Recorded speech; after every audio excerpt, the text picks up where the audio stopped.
বাগেরহাটের 4টি আসন পুনর্বহালের দাবিতে সকাল সন্ধ্যা হরতাল চলছে। সর্বদলীয় সম্মিলিত কমিটি ডাকে ভোর 6টা থেকে শুরু হয় হরতাল। সকাল থেকে দূরপাল্লার বাস সহ জেলার সব অভ্যন্তরীণ রুটে যান চলাচল বন্ধ রয়েছে। এছাড়াও শিক্ষা প্রতিষ্ঠান ও দোকানপাট বন্ধ রয়েছে। যান চলাচল বন্ধ থাকায় ভোগান্তিতে পড়েছেন যাত্রীরা। যে কোনো বিশৃঙ্খলা এড়াতে সকাল থেকে শহরের বিভিন্ন পয়েন্টে আইন শৃঙ্খলা বাহিনী মোতায়েন রয়েছে। বাগেরহাটের 4টি সংসদীয় আসনের মধ্যে একটি কমিয়ে জেলায় 3টি সংসদীয় আসন করে নির্বাচনী সীমানার চূড়ান্ত গেজেট প্রকাশের প্রতিবাদ এবং 4টি আসন বহাল রাখার দাবিতে আন্দোলন চালিয়ে যাওয়ার ঘোষণা দেন আন্দোলনকারীরা। 5 দিনের কর্মসূচির মধ্যে মঙ্গলবার বিক্ষোভ মিছিল এবং বৃহস্পতিবার আবারও হরতাল পালনের ঘোষণা দেয় সর্বদলীয় সম্মিলিত কমিটি।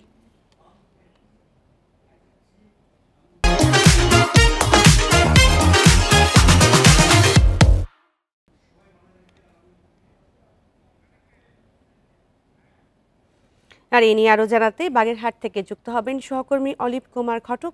অলিভ, সর্বশেষ হরতাল পরিস্থিতি সেখানে কেমন দেখছেন? আইন শৃঙ্খলা পরিস্থিতি কি এবং জনভোগান্তি কতটা?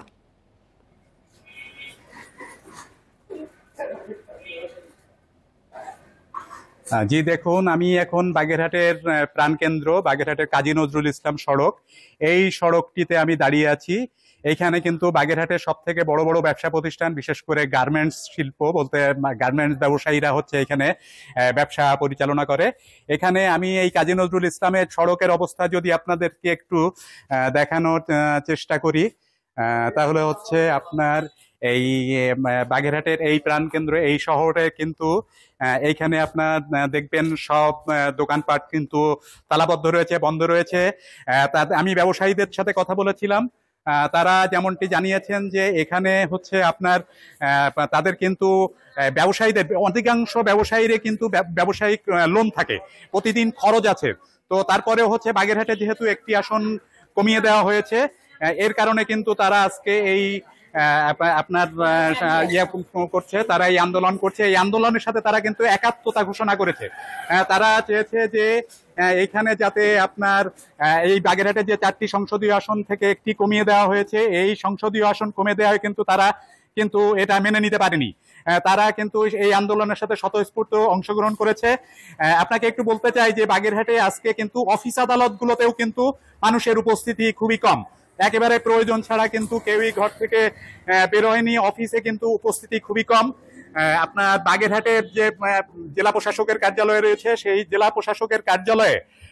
প্রশাসকের কার্যালয়ে কিন্তু আজকে প্রধান ফটকে কিন্তু আন্দোলনকারীরা তালা ঝুলিয়ে দিয়েছে। সেখানে তারা আন্দোলন বিক্ষোভ করেছে এবং বিভিন্ন জায়গায় বাগেরহাটের খুলনা মোংলা মহাসড়ক, বাগেরহাটের পিরোজপুর মহাসড়ক, তারপরে আপনার বরিশাল মহাসড়ক, এই সমস্ত সড়কে কিন্তু আজকে কিন্তু কোনো যান চলাচল করছে না। আপনাকে আরেকটা বিষয় জানিয়ে রাখতে চাই যে বাগেরহাটের অভ্যন্তরীণ 16টি যে রুট রয়েছে, সেই রুটে কিন্তু কোনো যানবাহন কিন্তু আজকে চলাচল করছে না। সব মিলিয়ে হচ্ছে বাগেরহাটের মানুষ আজকে ফুঁসে উঠেছে। তারা কিন্তু সেই আন্দোলন সংগ্রাম কিন্তু অব্যাহত রেখেছে এবং তারা চেয়েছে যে বাগেরহাটে যে আসন সংখ্যা কমিয়ে দেওয়া হয়েছে, এই আসন সংখ্যা কমিয়ে দেওয়ায় কিন্তু তারা ক্ষুব্ধ হয়েছে। তারা চায় যে বাগেরহাটে যে 4টি আসন ছিল, সেই 4টি আসনই বহাল থাকবে এবং স্বতঃস্ফূর্তভাবে তারা কিন্তু হরতাল পালন করছে। এবং আমি কথা বলেছিলাম আইন শৃঙ্খলা পরিস্থিতি নিয়ে বাগেরহাটের পুলিশ সুপার মহোদয়ের সাথে। পুলিশ সুপার আমাকে যেটি জানিয়েছেন যে বাগেরহাটে বিভিন্ন স্থানে হচ্ছে টহল জোরদার করা হয়েছে, নির্বাচন অফিসগুলোতে পাহারা জোরদার করা হয়েছে, কোনো শান্তিপূর্ণ পরিবেশেই কিন্তু হরতাল পালিত হচ্ছে। এই ছিল আমার কাছে সর্বশেষ। বাগেরহাটের হরতাল পরিস্থিতি নিয়ে জানাচ্ছিলেন সহকর্মী অলিভ কুমার ঘটক।